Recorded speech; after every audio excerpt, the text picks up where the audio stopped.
En nuestras dos sesiones anteriores estuvimos viendo la fase 8 de nuestra peregrinación, que es la solución de Dios al viejo hombre.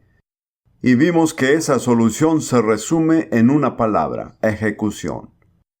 Pero la misericordia de Dios está en esto, que la ejecución se logró cuando Jesús murió en la cruz. Nuestro viejo hombre fue crucificado con él.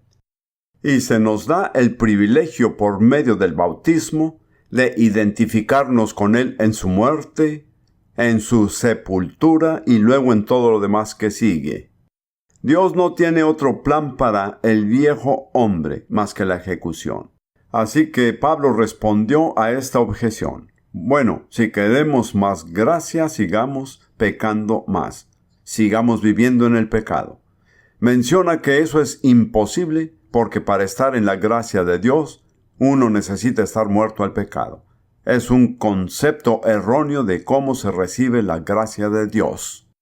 Ahora pasemos a la fase número 9, que es la segunda parte del capítulo 6.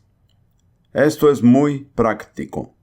Cómo aplicar la solución de Dios en nuestras vidas.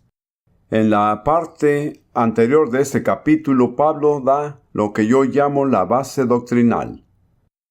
Ahora él dice, ¿cómo hacemos para que esto obre en nuestras vidas?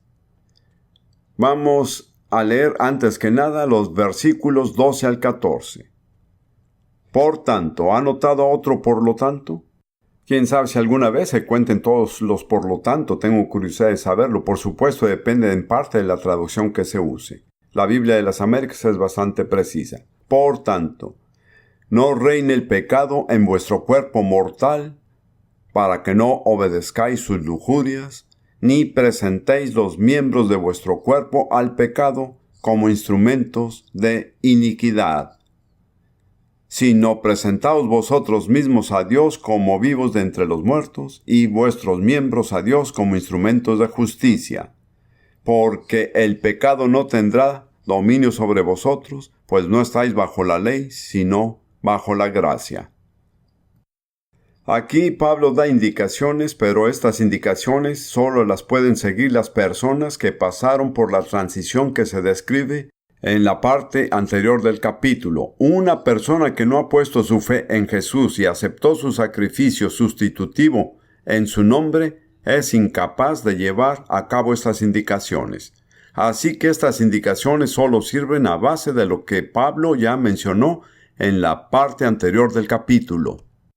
Él dice que hay que asumir una posición firme contra el pecado. Escuché un sermón hace años por alguien que dijo que si uno desea ir al cielo debe aprender a decir que no. Y ciertamente esto es verdad. Pablo dice que uno tiene que decidirse y decirle no al pecado desde ahora. No vas a controlarme, me opongo a ti, ya no tienes más derecho sobre mí, no tienes más poder sobre mí y no voy a someterme. El pecado y Satanás son similares. Hacen caso solo cuando uno habla en serio.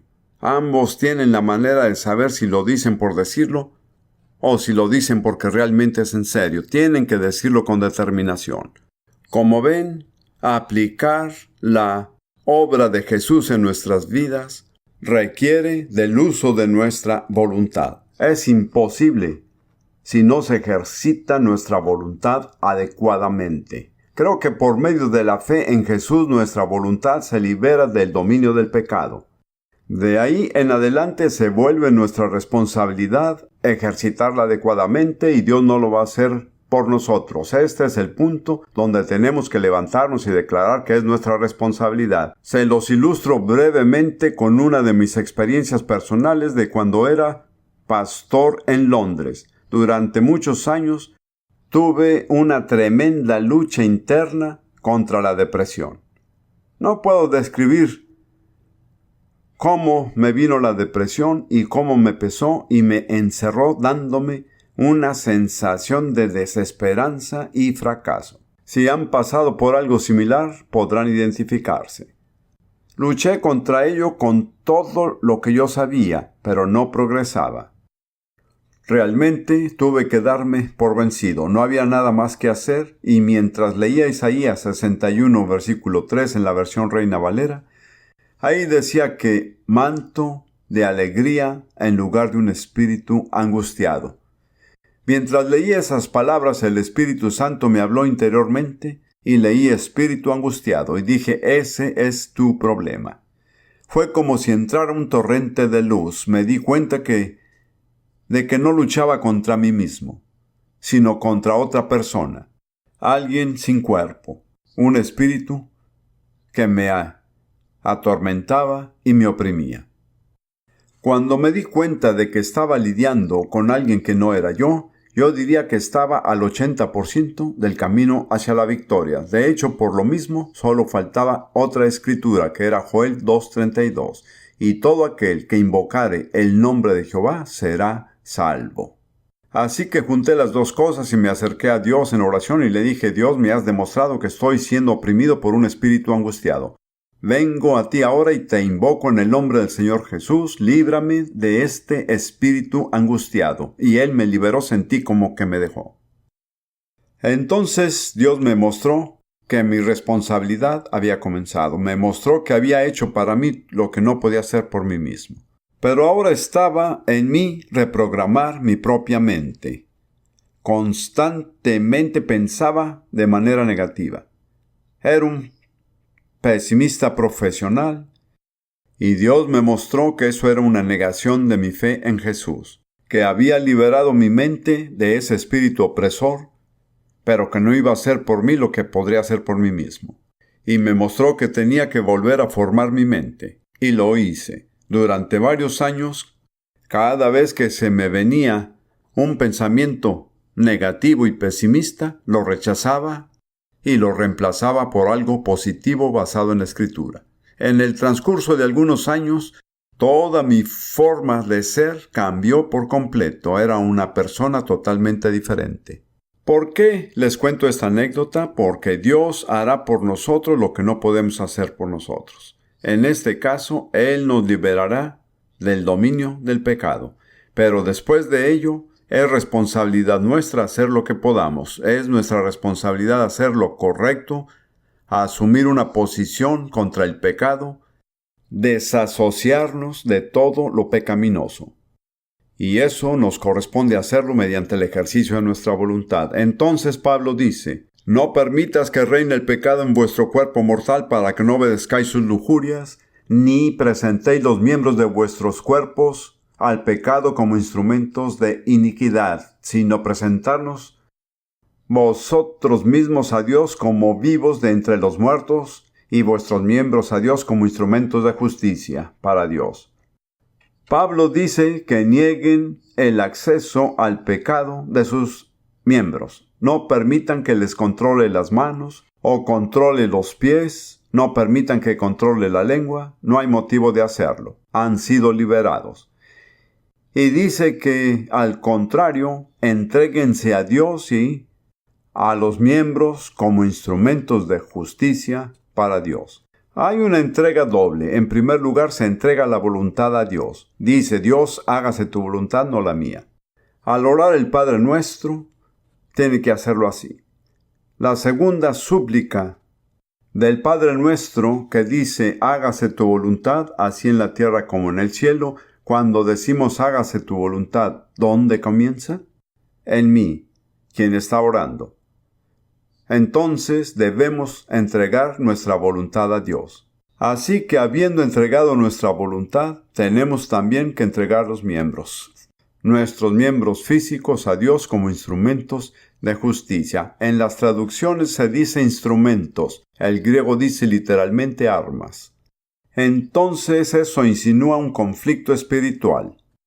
No es tan solo un instrumento, no es solo una azada o un arado, sino una espada.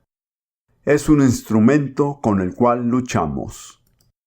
Para mí, en lo personal, el bautismo en el Espíritu Santo es la experiencia clave, porque en esa experiencia, según como lo entiendo, primero entregamos nuestra voluntad a Dios, luego entregamos a Dios el único miembro rebelde de nuestro cuerpo, que no podemos controlar: la lengua.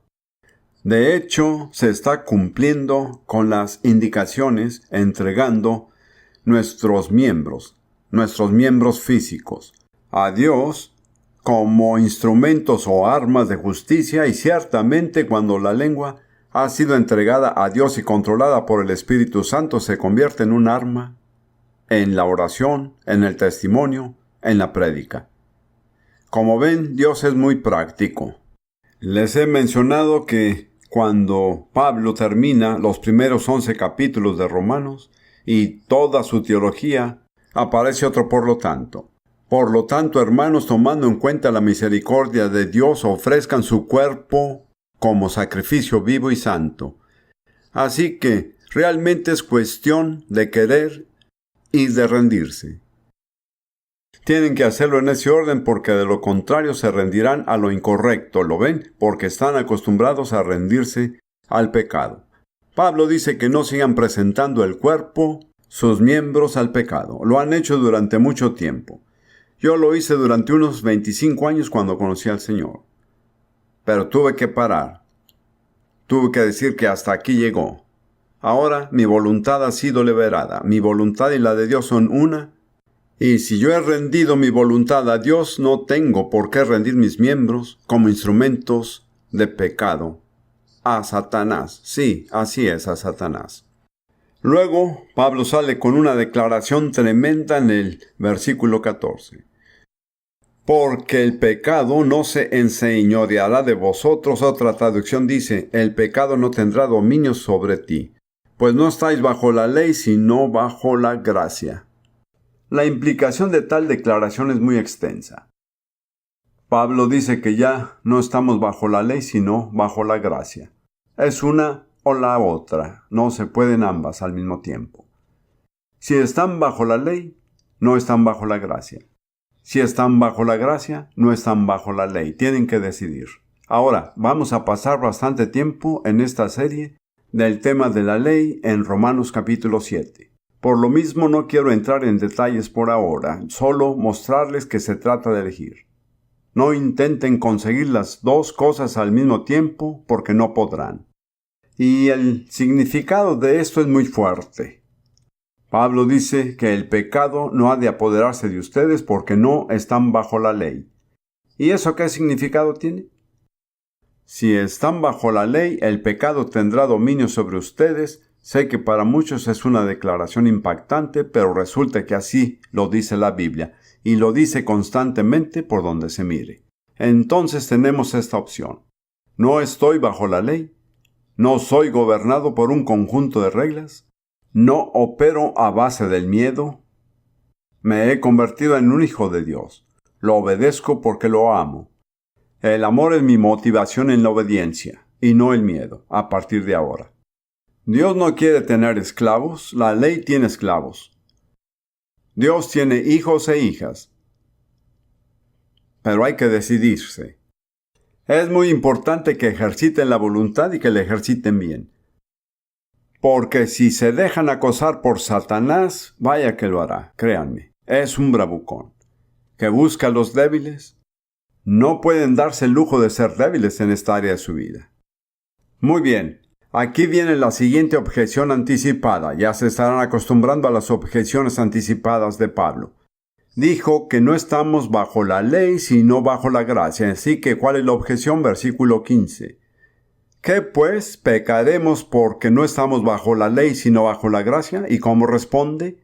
En ninguna manera. Que muera el pensamiento. Así es. ¿Ven a lo que se refiere? La primera objeción al principio del capítulo fue que si seguíamos en el pecado para que la gracia abunde. Esto es distinto. Si no estamos bajo la ley, somos libres de cometer actos pecaminosos cuando nos convenga, ya que no estamos bajo ninguna ley que nos lo prohíba, ¿lo ven?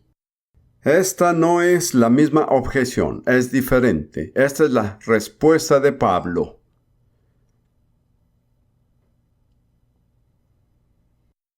Vamos a leer los versículos 15 al 22. Hay que tomarlo como una sección. En ninguna manera. ¿No sabéis que si os sometéis a alguien como esclavos para obedecerle, sois esclavos de aquel a quien obedecéis? Sea del pecado para muerte, o sea de la obediencia para justicia. Pablo dice que cuando uno se rinde a otro para obedecerlo, se convierte en el esclavo de aquel a quien obedece. Así que, si a decisión por su voluntad dicen voy a cometer este acto pecaminoso, digamos un acto de inmoralidad.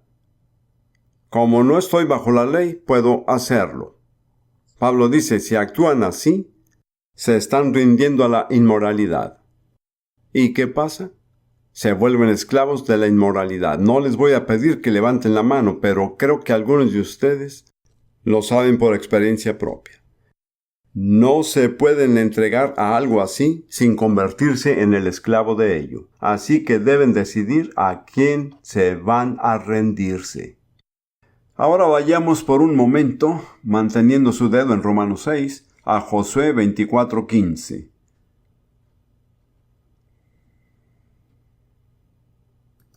Josué 24, versículo 15. Josué enfrenta a Israel al final de su carrera con una elección.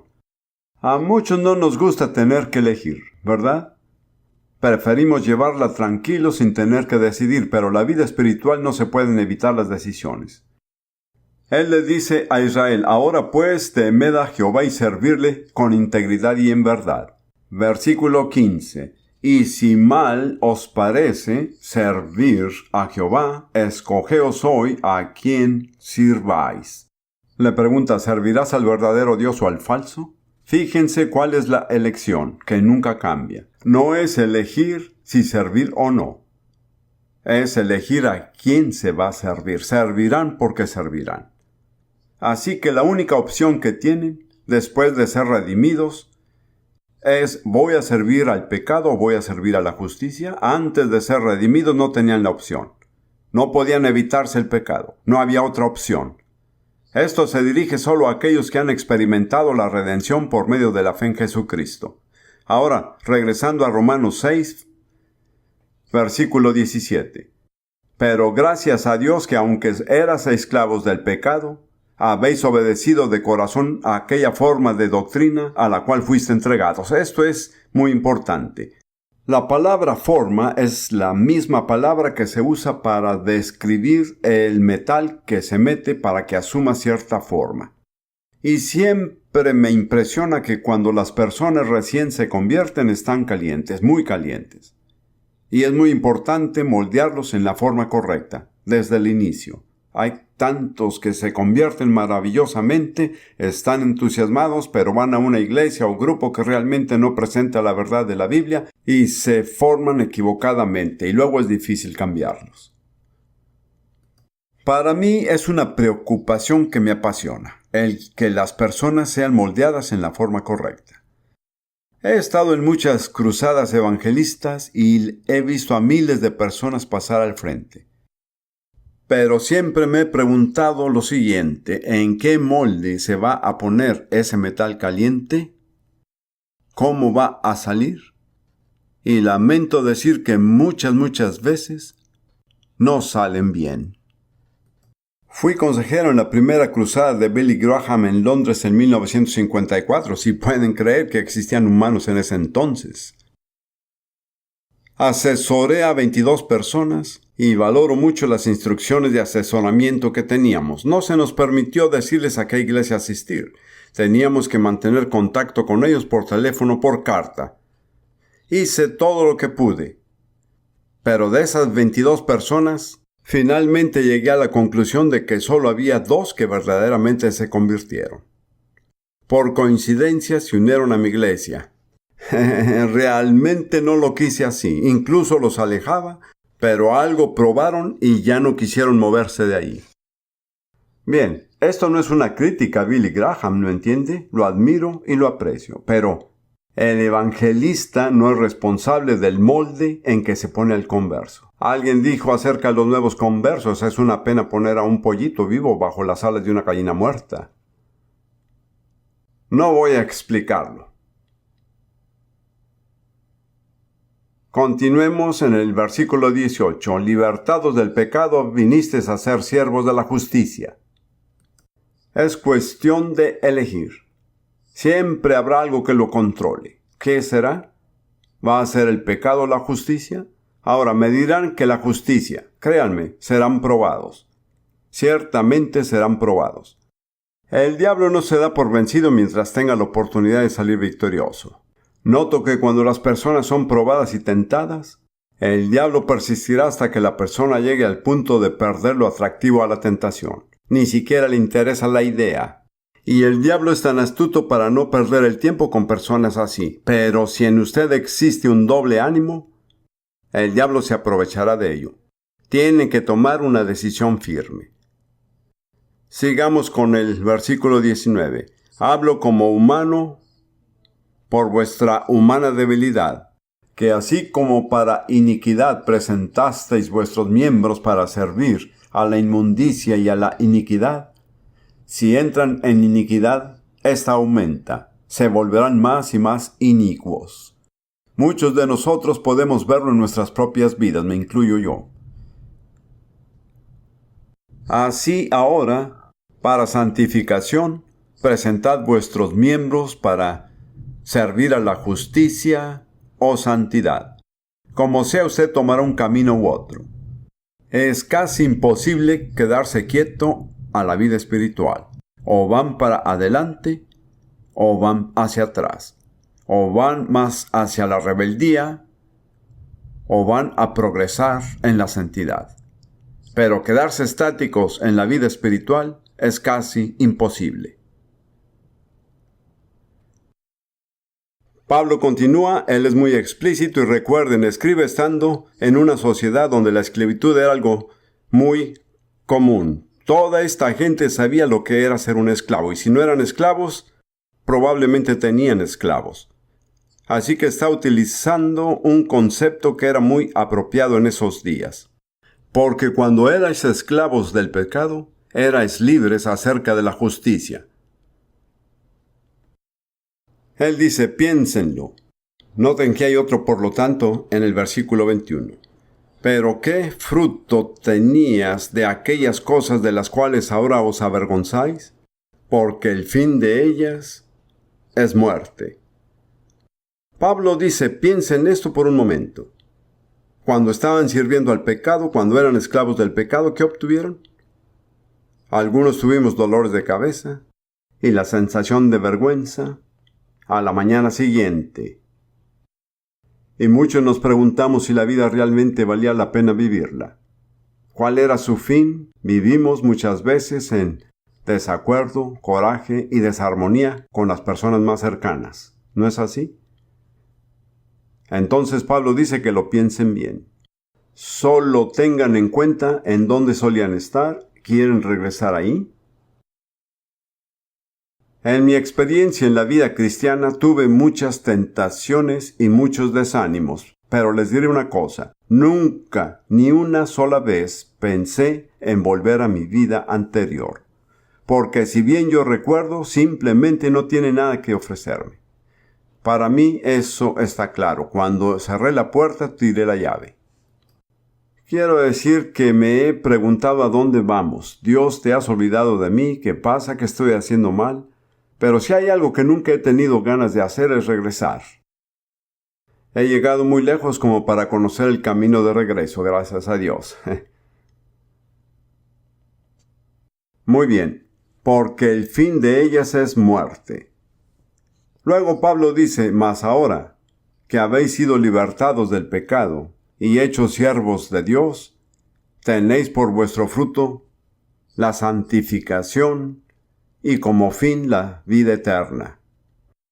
Pablo dice, dejen de mirar hacia atrás y enfoquen la mirada hacia adelante. ¿A dónde se dirigen? Se dirigen a una vida de santidad, se dirigen a la vida eterna que no termina en esta vida, sino que continúa en la eternidad. A eso es a lo que van.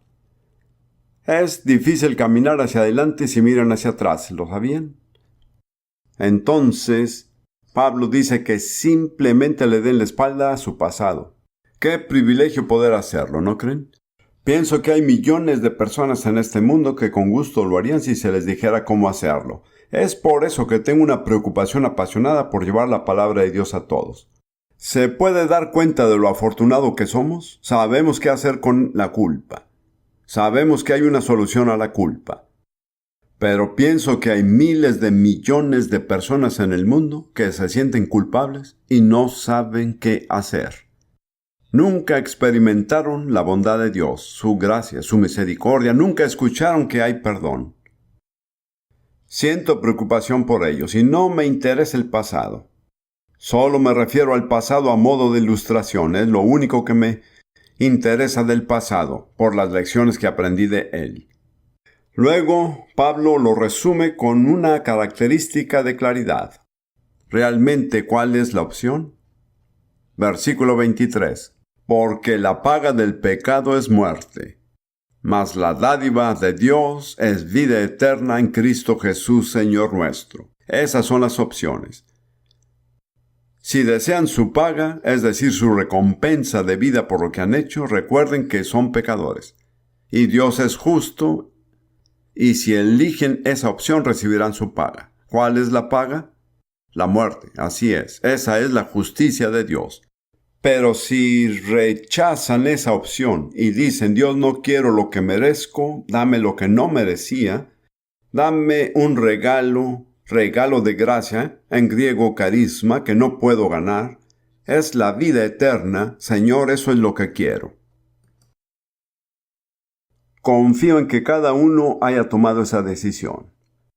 Y si esa decisión la tomaron aquí, siento que sería apropiado en este momento decirle a Dios una vez más que le rendimos nuestra voluntad a Él y le entregamos nuestros miembros. Si quiere repetirlo conmigo, diga, Señor, rindo mi voluntad ahora. Como señal de entrega, levanto mis manos y te rindo mi cuerpo a ti, en el nombre de Jesús. Amén. Al final de la última sesión, llegamos al final de la fase 9 de nuestra peregrinación. La fase 9 trató del plan de Dios para el viejo hombre, que dijimos que era la ejecución, y en la sesión final trato sobre cómo aplicar esa solución en nuestras propias vidas. Indiqué que consiste en dos cosas básicas. Antes que nada, desear lo correcto y en segundo lugar, rendir nuestra vida y nuestros miembros como instrumentos o armas de justicia para Dios. Ahora nos estamos pasando a la fase final de este viaje antes de llegar a la conclusión que es Romanos capítulo 8. La fase final es Romanos capítulo 7 y en mi opinión, según mi observación y mi propia experiencia, es la más difícil de pasar. Solía pensar que Pablo lo había colocado en la parte equivocada ya que se trata de la ley y pensaba que trata con la ley antes de convertirse y después ya no debe haber nada más sobre la ley, pero aprendí por observación y por experiencia que no es así. Después de habernos convertido, después de haber experimentado la liberación del viejo hombre, nos encontramos cara a cara con este tema tan tremendamente difícil. ¿Qué lugar ocupa la ley? ¿Cómo me relaciono con la ley? No sé, y quiero decir, no he leído mucho de la literatura contemporánea, pero no conozco ninguna obra de la doctrina cristiana que realmente enfrente esta pregunta directamente y trate con ella. ¿Si la hay? No la conozco, es algo que siempre me atrajo desde el momento en que me convertí y comencé a leer el Nuevo Testamento debido a mi formación en la filosofía. Creo que mi preparación me mostró que había un asunto pendiente que debía de resolverse si la vida cristiana iba a servir. Diría que la mayoría de los cristianos que conozco y con los que viajo y me encuentro, y hay varias excepciones, pero la mayoría de ellos ni siquiera saben que existe un problema. Y mucho menos, ¿cuál es la solución? En mi serie de libros sobre los fundamentos bíblicos utilizo el ejemplo del hombre que fue al médico con un dolor en el estómago. El médico lo sondeó, lo examinó y le dijo: creo que su problema es el apendicitis. Le contestó: ¿apendicitis? ¿Y qué es eso? El médico le dijo: es la inflamación del apéndice. El hombre dijo: hasta ahora me entero que tenía un apéndice que podía inflamarse. Muchos cristianos son así. Tienen un problema, tienen un dolor. Cuando recurren a la palabra de Dios, la palabra les dice: tu problema es que no está relacionado con la ley. Y el cristiano responde: ni cuenta me di que tenía un problema. Es la primera vez que escucho algo así. Bueno, con la ayuda de Dios, vamos a dedicar 4 sesiones al capítulo 7 de Romanos. Solo le pido por su gracia para ustedes y para mí que podamos concluir con un entendimiento claro. No va a ser fácil, pero sí es posible por la gracia de Dios. Ahora vamos a ver en esta sesión los primeros 6 versículos del 7º capítulo. Aquí Pablo utiliza lo que a mi parecer es una metáfora bien definida del matrimonio para explicar la liberación de la ley y la libertad de vivir de otra manera. Bien, voy a leerlo y luego intentaré interpretárselos. ¿Acaso ignoráis, hermanos? Me he fijado que cuando Pablo escribe a los cristianos, diría yo, él usa varias veces este tipo de frases. Mi observación algo cínica es que en la mayoría de los casos el cristiano ignora. ¿Acaso ignoráis, hermanos? Pues hablo con los que conocen la ley. Se refiere a la ley, no ley, es la ley de Moisés. ¿Que la ley se enseñorea del hombre entre tanto que éste vive? Una vez bajo la ley, no hay escapatoria salvo la muerte. Es un compromiso de por vida. Porque la mujer casada está sujeta por la ley al marido mientras éste vive. Pero si el marido muere, ella queda libre de la ley del marido. Pablo usa el ejemplo del matrimonio. Será mejor que lo lea y luego trate de explicarlo. Así que, si en vida del marido se uniere a otro varón, será llamada ella... si se uniere a otro varón, será llamada adúltera. Pero si su marido muriere, es libre de esa ley, de tal manera que si se uniere a otro marido, no será adúltera. Así también vosotros, hermanos míos, habéis muerto a la ley mediante el cuerpo de Cristo, para que seas de otro del que resucitó de los muertos, a fin de que llevemos fruto para Dios. Porque mientras estábamos en la carne, ¿recuerdan el uso que se da al término carne? Porque mientras estábamos en la carne, las pasiones pecaminosas que eran por la ley, tomen nota de esto. Las pasiones pecaminosas que eran por la ley, obraban en nuestros miembros llevando fruto para muerte. Pero ahora estamos libres de la ley. ¿De qué estamos libres? ¿Están seguros? Pero ahora estamos libres de la ley por haber muerto para aquella en que estábamos sujetos, de modo que sirvamos bajo el régimen nuevo del Espíritu y no bajo el régimen viejo de la letra. Esa es la analogía. Ahora voy a intentar interpretarla. En primer lugar, tomemos el hecho básico de que bajo la ley, si un hombre se casaba con una mujer, mientras el hombre siguiera con vida, la mujer no era libre de casarse con otro hombre. Y si se casaba con otro hombre, era catalogada como una adúltera. Habría cometido adulterio. Pero si el hombre con el que estaba casada se muriera, entonces era libre de casarse con otro hombre sin ser una adúltera. Ahora voy a pasar de la raya con este comentario que voy a hacer, pero es mi convicción personal y algunos probablemente no estarán de acuerdo conmigo. quienes usan esa escritura como argumento contra la mujer cuyo primer marido cometió adulterio y su libertad si se divorcia de ella para volverse a casar con otro. Solo quiero indicarles que no hay coherencia, porque si se aplica la ley en esa situación, también se debe aplicar parejo. Y eso libera debidamente a cualquier mujer cuyo marido es un adúltero, porque la pena obligatoria por el adulterio según la ley era la muerte. No había alternativa. Los judíos se lo recordaron a Jesús diciéndole: esta mujer ha sido sorprendida en el adulterio, y dijeron: y Moisés nos mandó apedrear a tales mujeres. Ellos no estaban haciendo esto porque no siguieron la ley de Moisés. Así que, queridas damas, y sé que hay miles de mujeres que están tratando con este problema. Si su esposo le ha sido infiel y la ha dejado por otra mujer y ha cometido adulterio, legalmente está muerto. Y la ley que la vinculó con él ya no es válida. ¿Lo entienden? No se puede aplicar la ley por un lado y decir que no se aplica por el otro. Si se va a aplicar la ley, debe aplicarse en su totalidad. Santiago lo dijo: no pueden seguir un mandamiento e ignorar el otro. Si rompen un mandamiento, han quebrantado toda la ley. La ley se sostiene o cae en su totalidad. No se puede discriminar siguiendo unas e ignorando otras, que es lo que la mayoría de las personas hace. Dicen: ¿me conviene seguir esto o no? Por ejemplo, en el judaísmo, los judíos ortodoxos tienen 613 mandamientos y admiten en privado que solo cumplen unos 32. Los judíos conservadores deciden cuáles van a seguir, lo cual de cierta forma es como un punto de vista sensato.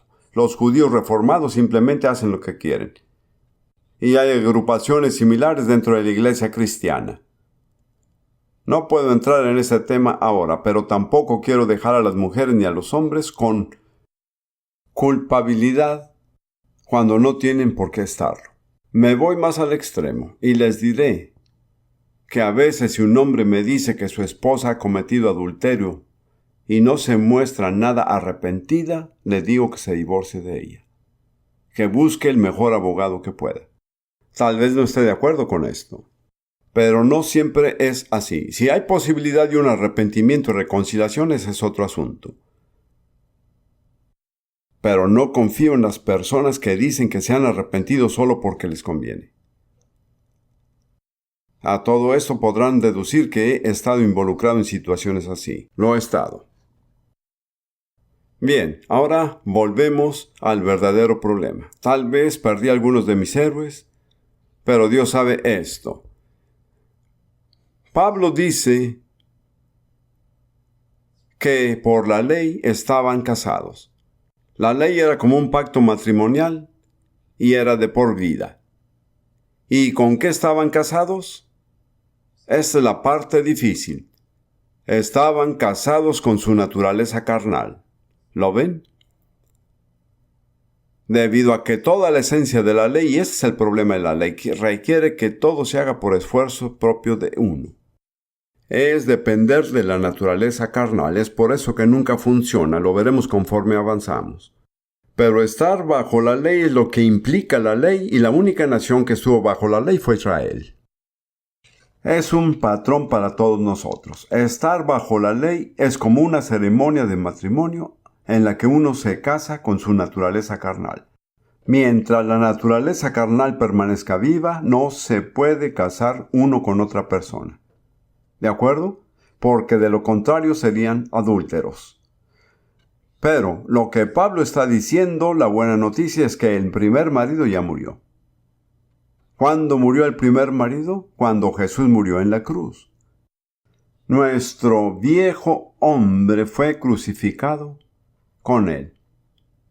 ¿Lo ven? Al entenderlo dirán: alabado sea Dios. Soy libre. No tengo que seguir con este esposo malo que me ha dado una vida horrible y sin ninguna bendición, ni paz, ni justicia, nada de eso. Ya no estoy ligado a él. Puedo estar casado con otro hombre. ¿Qué alternativa hay? ¿Estar casado con quién? con quien resucitó de los muertos. El Cristo, resucitado y glorificado, Él puede convertirse en su marido, ya sean hombres o mujeres. De lo que estamos hablando es de una relación en el Espíritu. Solo para que lo puedan ver, lo real de esta posibilidad, mantengan el dedo en Romanos 7 y pasen a 1 Corintios 6, 17.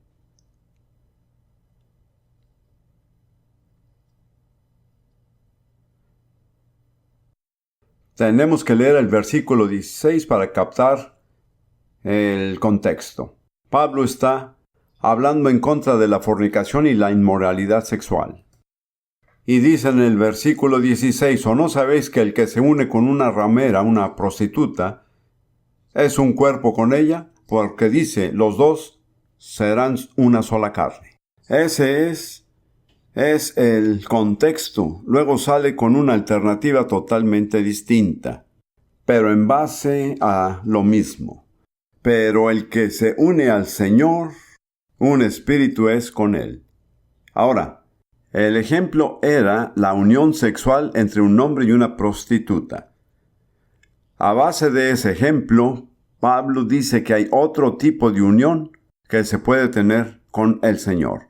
No es sexual, es espiritual. Esa es la relación matrimonial con el Señor. El que está unido al Señor es uno, no en alma, no en cuerpo, sino en espíritu. Les haré una pregunta y su respuesta podría ser tan buena como la mía. ¿Cuál es el acto por el cual nos unimos al Señor en su espíritu? La adoración, así es. Ya ven, es por eso que la adoración es la cosa más elevada del ser humano. Y la adoración es engendrada. Si me entienden a qué me refiero, es cuando nos unimos al Señor en la adoración que damos luz o cuando nacen las cosas que Dios quiere que surjan. La adoración no es como el apéndice de la vida cristiana. No es tan solo algo adicional a los servicios. Es la culminación. Es la confirmación. Si pudiera decirlo sin ofender a nadie, es el consumo de nuestro matrimonio con el Señor.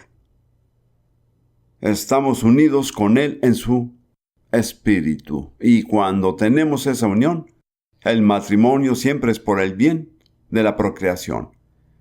Ahí es cuando procreamos. Es cuando damos a luz. Ahí es cuando el fruto espiritual sale de nuestras vidas. ¿Lo pueden ver? Como ven, hay que saber a qué marido se ha unido. Volvamos a Gálatas por un momento, capítulo 5. Quiero mencionar que realmente aprecio a los líderes de la adoración. Aprecio a nuestros líderes de adoración de aquí, creo que han hecho un magnífico trabajo. No les aplaudan por ahora por los problemas con la grabación. De otra manera, les aplaudiríamos en este momento. Me he percatado de otra cosa, y es que los líderes de la adoración con frecuencia enfrentan muchas luchas. Son casi el blanco número 1 para Satanás. Tienen que orar por ellos. Gálatas 5, versículos 19 y siguientes. Ahora vamos a ver dos tipos de descendientes de los tipos de unión matrimonial. ¿Les parece? Versículo 19. Y manifiestas son las obras de la carne. Así es, obras manifiestas se notan. Podrán decir que son muy espirituales, pero si son de la carne, se les notará. Muy bien.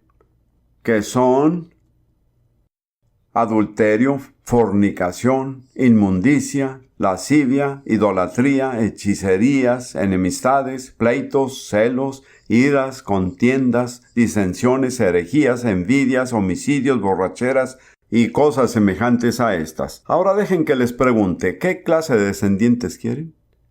Porque eso es lo que la carne produce. No hay ni una sola cosa buena en toda esta lista. Bien, la carne no puede producir nada aceptable para Dios. Es corrupta. Esa es la palabra clave que describe nuestra naturaleza carnal. Jesús dijo que un árbol corrupto no puede dar buenos frutos. Es imposible. Pablo dice en Romanos 8, y lo veremos más adelante, que aquellos que están en la carne no pueden complacer a Dios. Es imposible, porque ninguna de las cosas en esa lista le agrada a Dios. Ahora, ¿cuál es la alternativa? Estar unido a Cristo, ligado a Él en la unión sagrada y espiritual. Versículo 22, mas el fruto del Espíritu es amor, gozo, paz, paciencia, benignidad, bondad, fe, mansedumbre, templanza. Busquen algo malo en esta lista. Se dan cuenta de que no es cuestión de gris, sino es cuestión de blanco y negro.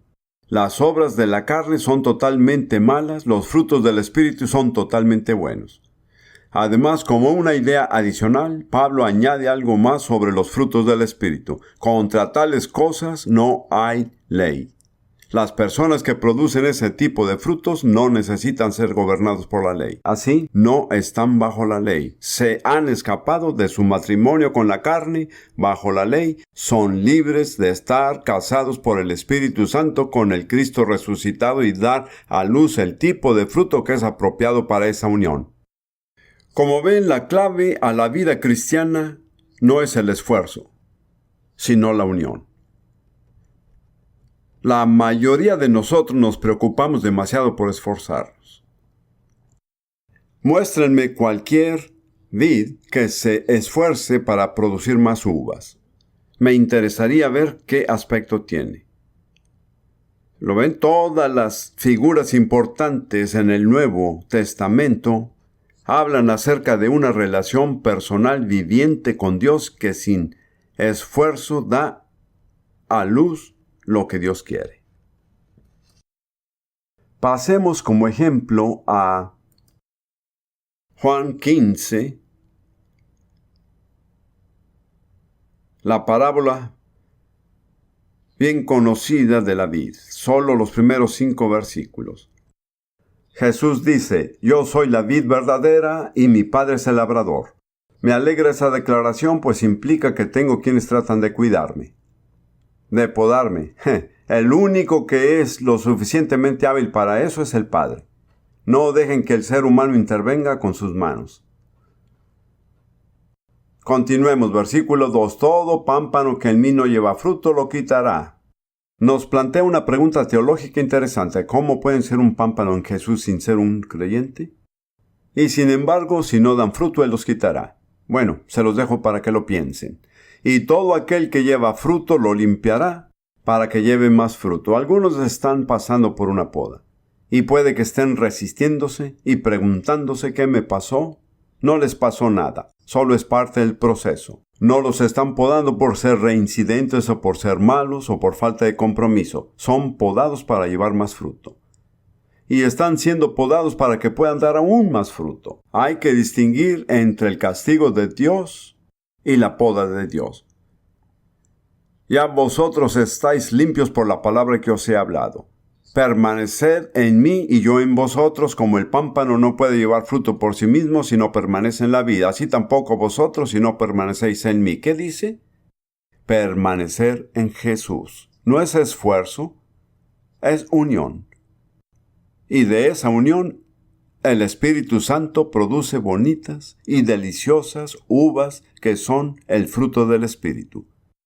Y Jesús continúa, yo soy la vid, vosotros los pámpanos. El que permanece en mí y yo en él, éste lleva mucho fruto, porque separados de mí, nada podéis hacer.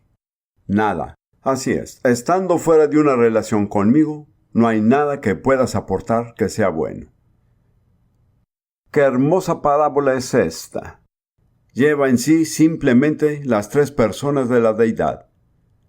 Jesús el Hijo es la vid, el Padre es el labrador, y la savia que se eleva a través de la vid en las ramas y da fruto es ¿qué? El Espíritu Santo. ¿Lo ven? De esto se trata la vida cristiana. No se trata de seguir reglamentos. No digo que los reglamentos no tengan su lugar, pero las reglas no nos hacen justos. Si hemos sido hechos justos por la fe, seguiremos las reglas apropiadas, pero nunca seremos hechos justos por las reglas. Creo que los cristianos en Estados Unidos realmente necesitan entenderlo, porque encuentro a tanta gente sumamente preocupada por la política. El cristiano debe interesarse por la política. Pero si creen que van a cambiar esta nación al conseguir nuevas leyes, se están engañando a sí mismos. Las leyes nunca cambian los corazones de las personas. ¿Entienden? Les aconsejo que para muchos sería de más importancia que se aseguren de producir el fruto que viene de sí mismos. Bien, no importa quién sea elegido como presidente, eso no va a cambiar mucho a esta nación. Lo que va a cambiar a esta nación es el poder del Espíritu Santo. A muchos les digo lo siguiente: mira, el problema en los Estados Unidos, y es el mismo problema en Gran Bretaña y en muchas otras naciones, es que la gente mala supera en número a la gente buena, y están creciendo en número diariamente. ¿De acuerdo? Permítame que les haga esta pregunta. ¿En qué tipo de país preferirían vivir? ¿Un país con buenas leyes y malas personas, o con malas leyes y buenas personas? Si eligen las buenas leyes y las personas malas, son necios, porque la historia demuestra muy claramente que incluso si una nación tiene buenas leyes, la gente mala las pondrá mal. ¿Qué es exactamente lo que está sucediendo en Estados Unidos? La solución no está en cambiar las leyes, está en cambiar a la gente. ¿Qué se logrará? Una sola cosa: un avivamiento. Parte del esfuerzo que se ha canalizado a la política tendría mejor resultado si fuera para un avivamiento. En mi ingenuidad digo esto: la única solución para Estados Unidos o Gran Bretaña es aquello que convertirá muy rápida y completamente a las personas malas en buenas. ¿Qué haría esto? El Espíritu Santo, nada más. ¿Cuántos sabemos por experiencia que podemos cambiar de ser una persona mala a una buena de la noche a la mañana? Bendiciones, yo también lo sé. Levanto ambas manos. Comencé una noche como un pecador y terminé a la mañana siguiente como un siervo del Señor. Conocí a Jesús. Muy bien, como verán, lo que se enseña aquí sobre las leyes tiene muchos resultados prácticos. En muchos sentidos, las personas recurren a la ley por su pereza. ¿Entienden lo que quiero decir? Quieren que la ley haga lo que solo ellos pueden hacer.